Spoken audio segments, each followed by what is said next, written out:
this is Jen with Ramshackle Homestead and Survival with Keith and Jen, and today I'm going to be showing you how we make a human manure composting pile. There's a lot of different ways to do it out there. Research, if you're interested in it, watch this, see what we do. Works for us. It might not be up your alley or anything like that, but it works for us, and that's what's important. We're just trying to share, that there's other ways to do things.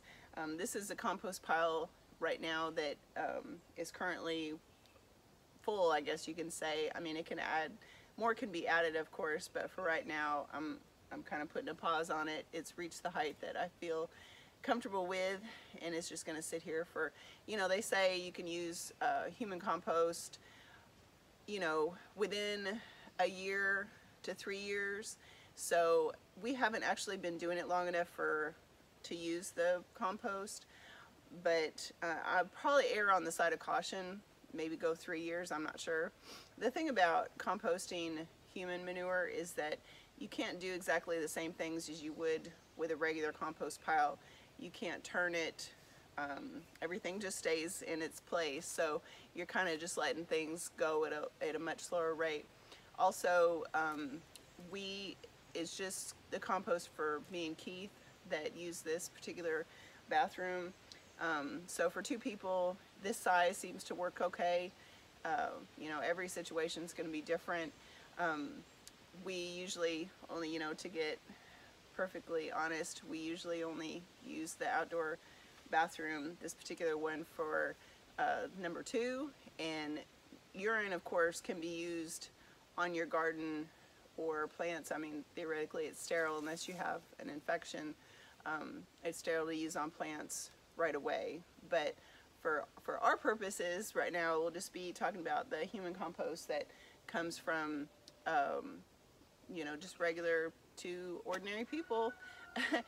And the reason why I feel like this is something that should be explored is that a lot of my activities here on the homestead have to deal with animal manure and moving it from here to there and turning it, all the things that are required when you have animals to deal with their poop. So in humans, of course, everybody poops. So and it's one of those things that you don't really want to talk about in a dinner conversation, but I'm sure people are curious nonetheless. And I mean, I really didn't know that composting human manure was a possibility. We always just dug our own outhouses, big, deep pits basically. I'm going to put one of those, somebody had given us an old porta potty that you just, set on top of the large hole.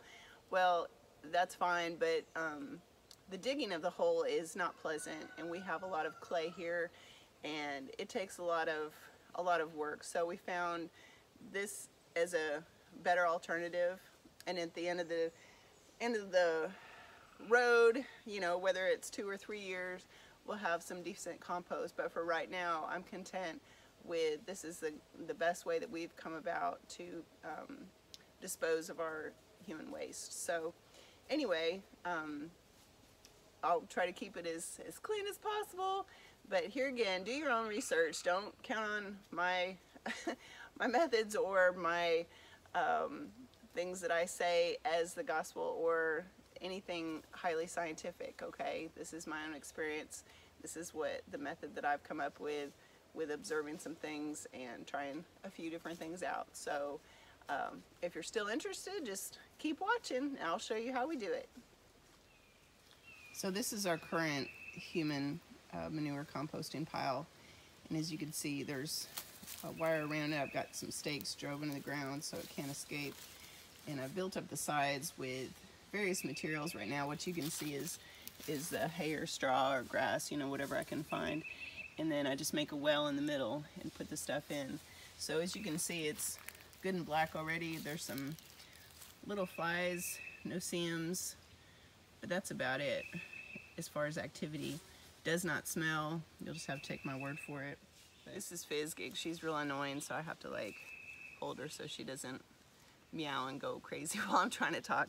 Anyway, this is the side that I've chosen. to do the new pile. It's behind this tree, not too far away from it, because it's a little bit more level here. Not everywhere on our homestead is level. In fact, very few places are. So I just didn't want the water getting away too fast from the pile. So this is a good spot, I feel. So let's get to digging. Oh, and by the way, yeah, I dig down a little bit, just probably about 5 or 6 inches, just to get a good base level, but you'll see what I'm talking about here in a second. So as I'm digging down, I'm kind of bringing the dirt to this low side. So I kind of want to make a bowl because I don't want anything running out too fast. It's only like I said, 4 to 6 inches deep. I was starting to hit clay a little bit, and there's some roots as well, so good place to stop. What I'm going to use for the cage is some old tomato cages that are actually just short fence. So you can use a lot of different things. Use what you have. If you only have cardboard, that would be sufficient too. But I'm using these, so I would say about like maybe 3 feet in length each, so about a 6 foot around piece. I think you could also get away with using feed sacks cut open.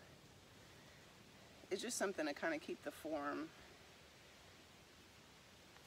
You don't have to, honestly. I mean, it would just be a more spreading pile, that's all.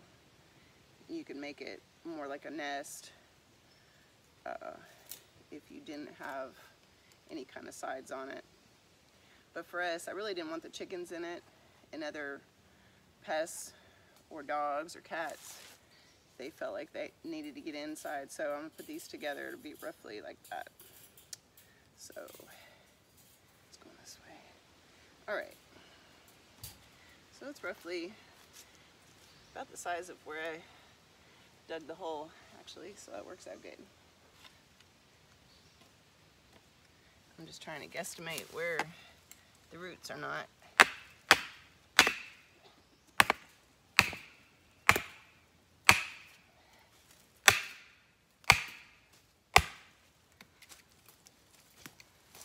It's not exactly leaning the right way, but it's cool. Let's go. You know what? I think I'm only going to use 2 on this one.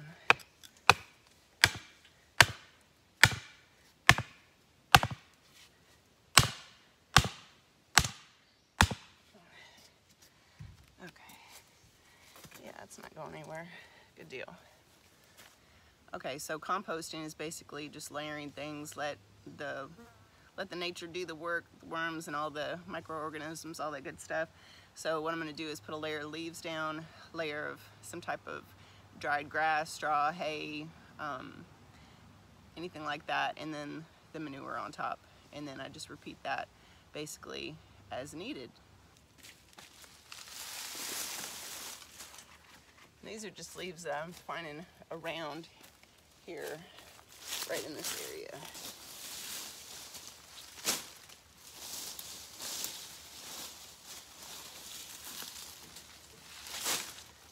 Now the grass or straw or hay, whatever you got, if it's decomposed slightly, that's even better. So I got some, this is grass clippings from last year that were actually in one of the stalls. They were still kind of dry, so I figured they were easy getting, so I'm just gonna put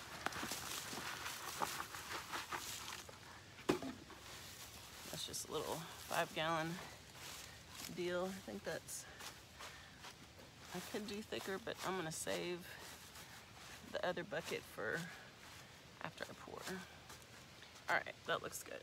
Here's our outdoor bathroom. It's just a rectangular structure, very open-aired, a lot of ventilation, that's important. It does stay dry, hardly any snow or water gets in there.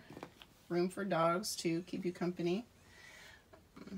There's that and the peat moss and trash can for the other stuff, and it's a plastic floor, so if we wanted to, we could sweep and mop it.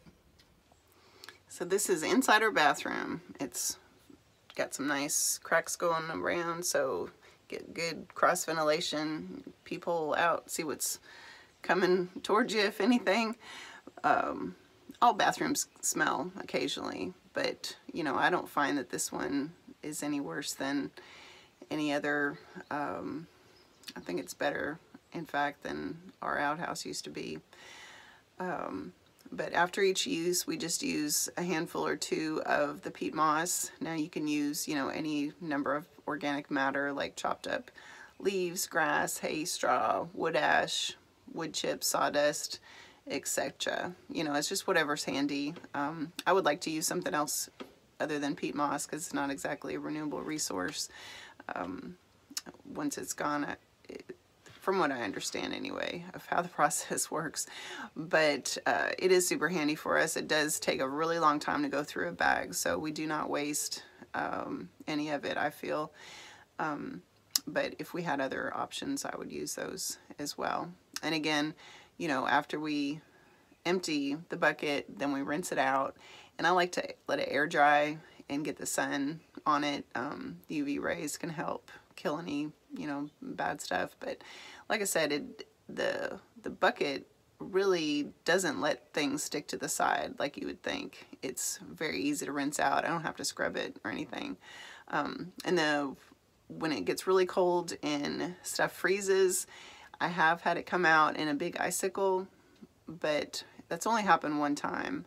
So, you know, the peat moss, I don't know if that helped, or it might not have mattered if any, you know, peat moss was in there. I'm not sure, but I think it might be a problem for some people if it freezes a lot and they couldn't get it out. Then I would just say that you'd have to have a number of different buckets to exchange if you couldn't get the contents out. But for us, it's not a problem. My hair out of the way, that would not be good.